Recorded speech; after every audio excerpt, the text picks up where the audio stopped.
Visa fees തിരിച്ചു തന്നാലോ? അപ്പോൾ UK government ഇപ്പോൾ വന്ന പുതിയൊരു അനൗൺസ്മെൻ്റ് ആണ്.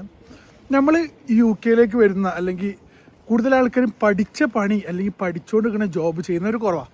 പക്ഷെ അങ്ങനെ ലൈക്ക് സയൻസോ ടെക്കോ IT ഇതൊക്കെ പഠിക്കാൻ വന്നവർക്ക് ജോബ് കിട്ടുകയാണെങ്കിൽ വിസ സ്പോൺസർഷിപ്പ് ഏതെങ്കിലും കമ്പനി തരികയാണെന്നുണ്ടെങ്കിൽ അവരെ വിസയുടെ ഫീയും കാര്യങ്ങളും ഗവൺമെൻറ് തിരിച്ച് ആ കമ്പനിക്ക് തന്നെ കൊടുക്കും. അപ്പോൾ ഇത് ഒരു വലിയ ഷോർട്ടേജിൻ്റെ ഭാഗമായിട്ട് ഗവൺമെൻറ് കൊടുത്ത പുതിയൊരു ഓഫറാണ്. അപ്പോൾ വേറെ ഒന്നുമല്ല, IT ടെക്ക് സയൻസ് അങ്ങനത്തെ സാധനങ്ങളിലൊക്കെ ഏതെങ്കിലും കമ്പനി നമുക്ക് സ്പോൺസർഷിപ്പ് തരാൻ റെഡി ആണെന്നുണ്ടെങ്കിൽ ആരെ വിസ ചാർജും കാര്യങ്ങളൊക്കെ ഗവൺമെൻറ് തിരിച്ച് ആ കമ്പനിക്ക് തന്നെ കൊടുക്കാൻ റെഡിയാണ്. അപ്പോൾ അതൊരു പുതിയ കാര്യമാണ്. അപ്പോൾ പഠിച്ച പണി നോക്കുന്നവരുണ്ടെന്നുണ്ടെങ്കിൽ അല്ലെങ്കിൽ ഈ ഒരു ഫീൽഡിൽ ഉള്ളവരുണ്ടെന്നുണ്ടെങ്കിൽ അവർ വിസക്ക് നോക്കുന്നുണ്ടെന്നുണ്ടെങ്കിൽ ഇതൊരു നല്ല കാര്യമാണ്. കാരണം എംപ്ലോയറിന് ഇപ്പോൾ ഭയങ്കര ചാർജാണ് ഒരാളെ സ്പോൺസർ ചെയ്യാൻ. അതപ്പോൾ പോയി കിട്ടുകയാണ്. അപ്പോൾ എന്തായാലും ഇത് വേണ്ടവർക്ക് എത്തിച്ചു കൊടുക്കുക, ഷെയർ ചെയ്ത് കൊടുക്കുക, ഫോളോ ചെയ്യുക.